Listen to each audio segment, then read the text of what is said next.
A horrifying day for the United States as 12 U.S. Marines are dead. That number is likely to increase over the course of the next 24 hours because many more are wounded. Overall, the terrorist attacks in Kabul today have resulted in at least 60 deaths and 140 wounded.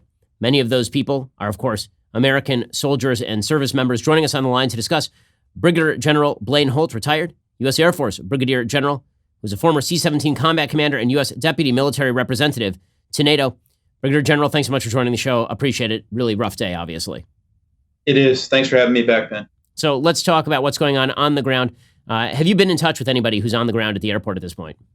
I have been in touch with several who have been working the situation on the ground. It's absolute chaos, as you might imagine. So can you give us the latest on what is the sort of breakdown? What is the security situation like over there? Are they expecting more terrorist attacks in the near future here? Yeah, I think they have to. They've been certainly told to be aware that more are on the way. So far from the sources I have on the ground, we've got 3 suicide bombers. I know that 2 are being reported, but there were 3 that I know of. They hit a gate and a hotel where Americans were being collected. My understanding was there was quite a population between those 2 that are very tightly packed in together. And the carnage that's on the ground, including our fallen Marines and Navy colleague, it's incredible.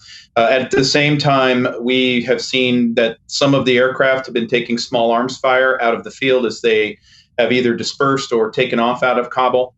And the mission goes on. We have heard of some extractions by special operations forces, but obviously not anything robust. And there's still a very grave security situation there, Kabul. The commanders certainly have their hands full. What I can say is that our servicemen and women are performing well beyond expectations that anybody could have for them in this kind of environment. It is a fundamental betrayal of men and women in the American military to put them in positions where they are likely to be in this sort of situation. We're speaking with Brigadier General retired Blaine Holt. So, General, when we talk about the situation on the ground at Kabul Airport, maybe you can draw a picture a little bit for us of what the geography of Kabul Airport is like. So when we hear that, I think most Americans think of LAX or they think of Kennedy. They think of these vast panoramic airports with tons of runways and various entry points. What is Kabul Airport actually like? So Kabul is very small, and it's all packed in with a lot of wide-body aircraft. There is a ring road that goes around the field. It's got about 7 gates, but it's very, very difficult to defend because it's porous. We've got a lot of people on the ground there to do airfield defense, but you can easily see where those 7 entry points you could pack in a crowd. Telling who's who and sorting out a terrorist from someone who's not a terrorist is a very difficult exercise. They did have warnings overnight that there was going to be something imminent coming to the field. They took those seriously, and we were all questioning, wow, we're not asking people to come to the airport. Well, this is the reason why that was. Well, one of the things that we learned today from the head of CENTCOM, General Kenneth McKenzie, is that we have been using the Taliban to provide essentially security and screening at the airport, that we were using them to actually push, pat people down, make sure they were the new TSA, was the Taliban. And we have obviously an excellent history with the Taliban in having them fight terrorism. The last time we asked them to fight terrorism, they took down the World Trade Center, attacked the Pentagon, and brought down a plane in Pennsylvania, or at least provided cover to al-Qaeda to do so, and then refused to turn al-Qaeda over. So they have a great job. They've done a great job historically of preventing terrorism. We are now heavily reliant on the Taliban. The head of CENTCOM said today that he is honestly not sure as to whether the Taliban did this by accident or whether they just let the ISIS suicide bombers right on through, and yet we continue to rely on the Taliban to quote-unquote provide security. Yeah, no, this is going to get looked at for years after this is over. But one of the things that we have seen in the past 4 days, and this is not by any stretch of the imagination concurrence with how this has gone, it is that the Taliban have insisted that they are able to block points, checkpoints, and the situation with this evacuation that we found ourselves in, they have actually provided some security at the gates in their own best interest, not in the United States' best interest. That's a key difference here, because for the Taliban to take the country back, they don't want to see things like this happen on our exit, because then then it doesn't go in the method that they wanted. The ISIS is their enemy as well, and it makes us wonder whether they've got control of anything. Would Taliban let somebody through? Who knows? But what I can say is you're absolutely right to question whether it's wise to have any kind of relationship with them or put ourselves into a position to have a relationship with them on something as key as this, with so many people still left to be saved.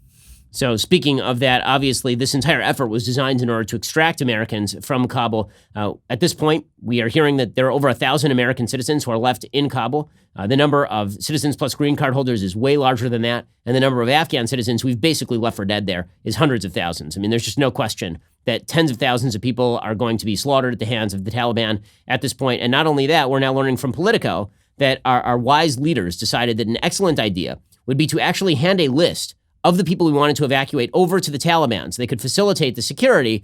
We handed them a list of all the people, the Afghans who were applying for special immigrant visas, the American citizens, the green card holders. So the Taliban now have a complete list of all the people we were attempting to evacuate. It boggles the mind. Yeah, and we from the ground, we heard reports of the Taliban coming on to Kabul and basically redlining people off of flights that have SIV status, that had a clear ticket out. I'm working in particular with a family to try to facilitate this family that was 600 feet from their freedom with papers to get on an airplane to go to a European country. And the Taliban intervened, and now they're fleeing for their lives, trying to get to a land-based border. And these are 3 kids and a mom and a dad, and their big crime is supporting a Christian charity in the country that was doing humanitarian work. This is absolutely horrible. And then we talk about just Kabul. The one thing that I want to expand the conversation out is there's 33 provinces, and there's people all over the country. And we're getting reports on the ground of horrific events that the Taliban, which is trying to repackage itself into this, we've changed. No, that's not what's happening in the 33 provinces. They are raping and killing women. They're hanging police officers who were trying to keep order. They're running around with loudspeakers calling for people that they're looking for.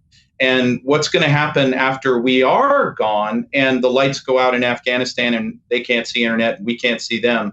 What will happen then? And so this, I've said this is as bad as we could see 20 years of war ending up. I'm speaking with Brigadier General retired Blaine Holt. So, General, we've heard from members of the Pentagon that we are, in fact, going to pursue the people who pursued the terrorist attack today. What capacity do we actually have to do that, considering that we basically have no eyes and ears anywhere outside of Kabul International Airport at this point, and our military is essentially restricted to Kabul International Airport? So what capacity do we actually have to perform those sorts of operations right now? Yep. So there's methodologies that I can't talk about, but I will tell you that it may not be today and it may not be tomorrow, but we have the ability to hold any target on the globe at risk 24/7, 365.